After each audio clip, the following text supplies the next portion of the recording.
Welcome to the Humankindness at Work podcast, where you'll hear inspiring stories of people just like you making a difference in their corner of the world.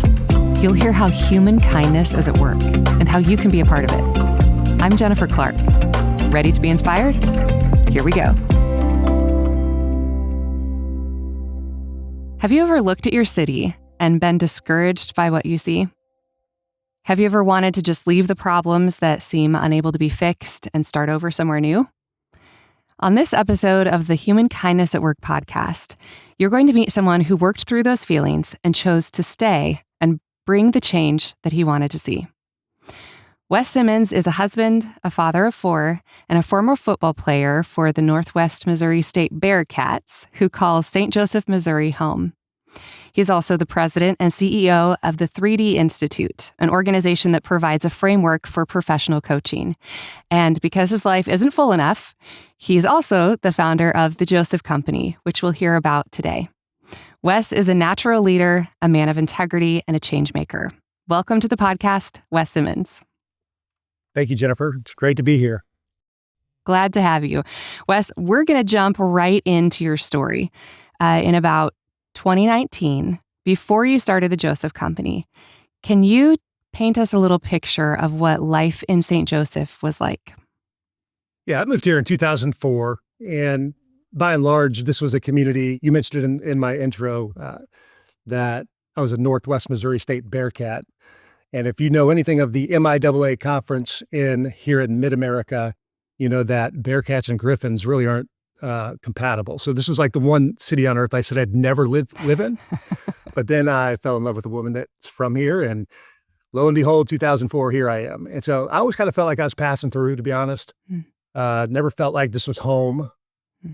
And that feeling just kind of grew over the next 15 years or so, because even though this city was deemed the all-American city in 1997, and rightfully so, it is a great community.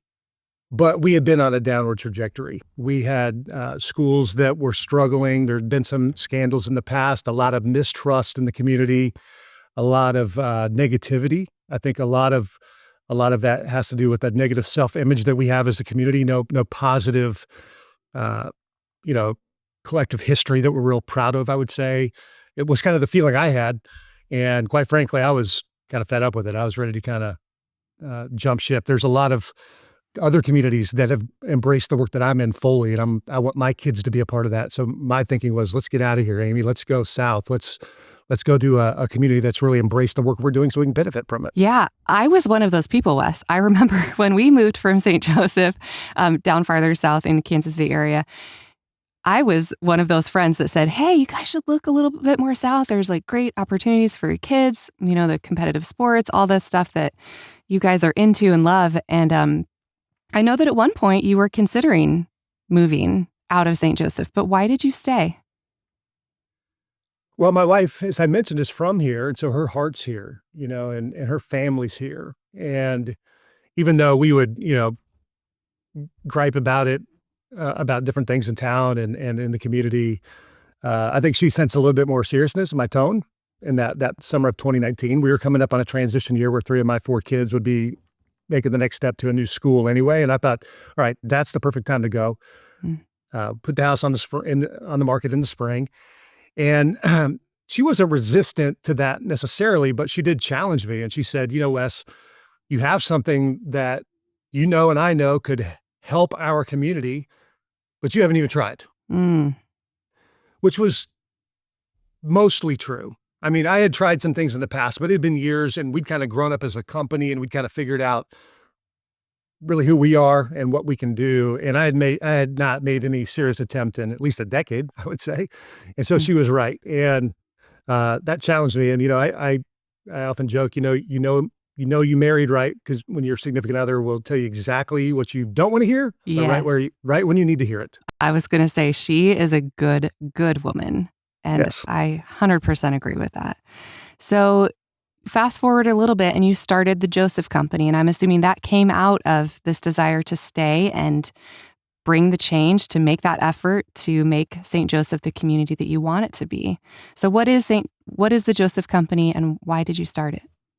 The aha came, just backing it up a little bit, there was a moment in time that became kind of the pivotal moment, where I decided, you know what, let's go all in. Let's take our Mm, risk here in St. Joseph. And that was an experience we had after Amy's dad's truck got stolen and it'd been missing for a couple weeks. And we went looking around town because there, a lot of the crime here is petty crime. It's not a real bad place. It gets a bad rap maybe, but the violent crime isn't out of this world or anything. But there were a lot of kids stealing cars and that. So they would steal a car and they'd ditch it.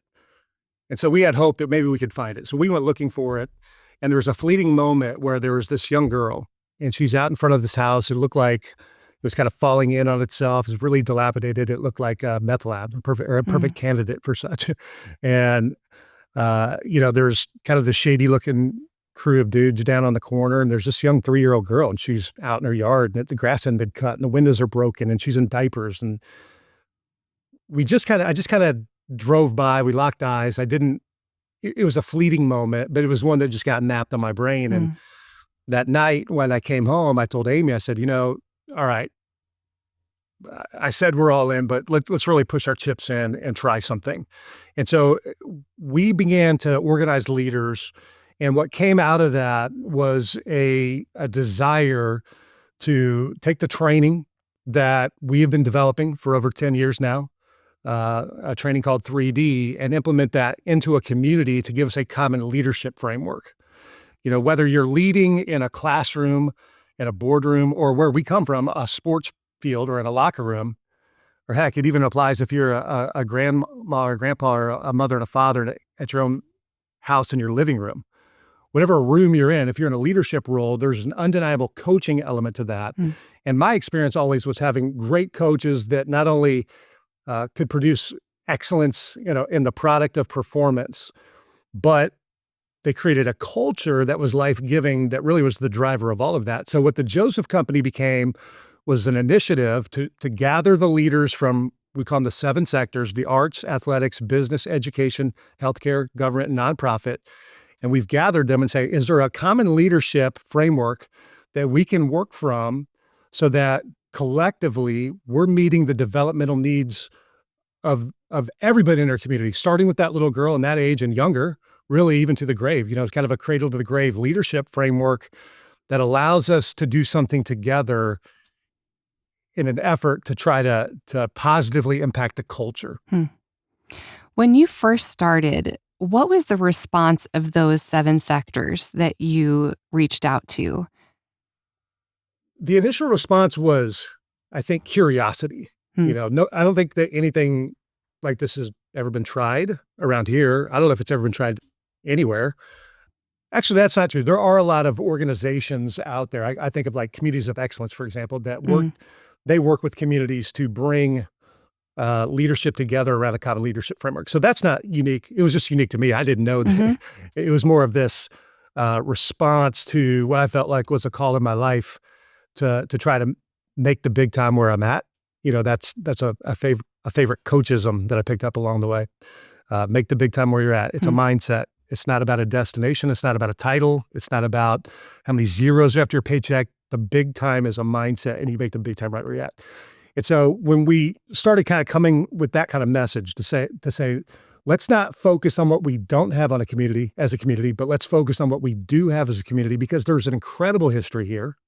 There's great people here. mhm, Uh, but we've got to do something to bring us all together with a common and shared preferred vision of the future to start pursuing. And I think because, there was a hunger for something like that, it was a curiosity that drew people, but then I think our message resonated and we kind of grew from there. hmm.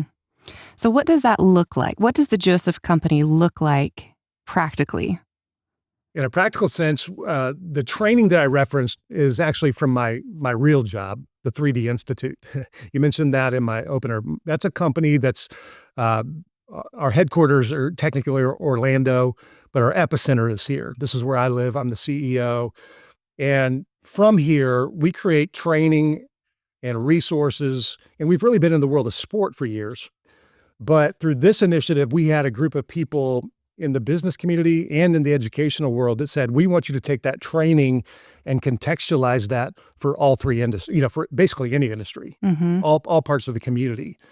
And so when we set out to do that, the first really 3 years was building, to build and contextualize what the best practices are from the world of sport coaching, and then adapting those and making that applicable, again, in a classroom, a locker room, a boardroom, or a living room.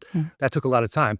But now that we've got that all built and we actually have something for everybody in the community, what we do practically is we meet once a month and we have teams. We form teams. Right now we have 28 teams going through a 9-month leadership series. And a team consists of a table of 8. So we recruit table captains, team captains. They recruit their own table of 8. And it's their team. They can do it as an internal leadership experience for them and their C-suite, if it's a company, or them and their board, if they're a nonprofit. But we also have people, for example, I can think of one arts leader who is intentional about going out and grabbing one leader from all 7 sectors. They have somebody from the arts and athletics, business, education, healthcare, government, and nonprofit, and then her's the team captain. That's their 8. As an intentional effort to kind of cross-pollinate and build relationships across the silos of our community. And I guess that'd be a good analogy, is that we have a community that has great people and a lot of passion and purpose, but we tend to operate in silos. We're trying to turn those into pillars of something bigger. But it starts with us coming together once a month and not just going through training, but really allowing the training to go through us. And so that takes time, that takes processing, collaboration. The magic happens in the circles, but the training typically takes place as pre-work. We give them assigned modules to kind of give them the training principles of the 3D framework. When we come together, we unpack that and process that together. So there is a level of universal structure, but then there is this organicness about it too within those tables. Is that right? Absolutely. So a little more on what 3D is. We say it like this: 3D is a framework for coaching on a foundation of purpose. And what we mean by that is, if you're going to coach others or lead others well, you need to understand all aspects of who they are. You don't have to be an expert in all 3 dimensions, but a good leader is going to be at least a general practitioner. And so the 3 dimensions are this. The first dimension is about the skills. And so the skills of education or coaching football or leading a company, those are all unique to the industries. And there's a lot of, industry-specific training for people to run their organizations. That's mostly about performance. That's about the skills of performance. And we don't really spend our time there because, again, that's too broad. But where that's very specific, what we know is that the second dimension and third dimension generalize. So the second dimension is about the mind. These are the issues of motivation, confidence, emotions, team cohesion, goal setting. This is really about the social and emotional and relational component of team building. And a great coach is going to have strategies to motivate and instill confidence and reign over emotions. In the second dimension, just like they have strategies for execution of skills in the first dimension. It's about being intentional. That's really about the relational side. But all of that flows from that third dimension. That's the heart. That's that deeper executive center of the being that determines issues of identity, character, significance, self-worth, and value. And we know that when a leader leads well in all 3 dimensions, that is a framework, but that framework needs to be built on a foundation of purpose. We call it your foundational purpose statement, kind of your deeper why. But to the point you made there about the organic nature, really all I want to make the point of is that we provide a framework, but it's not an exoskeleton to box people in. It's more like an endoskeleton to be fleshed out. So as people take this leadership journey, it's really a journey of awakening to their own purpose, and then give them a simple framework so that they can be intentional about fulfilling it, and reminding them along the way that you're not going to fulfill it if you're not leading others in all 3 dimensions. So here's the practicality of how to do that. That's good. People say everything rises and falls on leadership. And I just think it's so fascinating that you could have tackled any number of problems in your community, at a lower level, and tackled them head on and been very successful and, maybe eliminated some problems. But you went for the big picture, and that's leadership. and getting people on board, trained with a common vision, and an excitement about changing their community, right?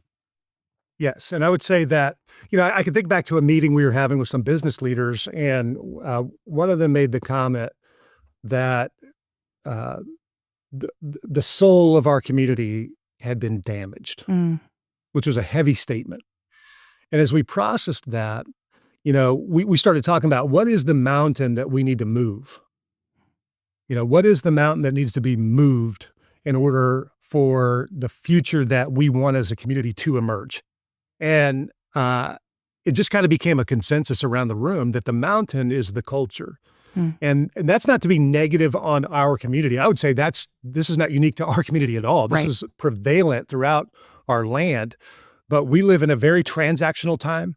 We live in a time of individualized experience and privatized, uh, even our spiritual lives are privatized, and everything is about, the technology and the phones, and, so we have all these connections, but they're all about this deep. Mhm.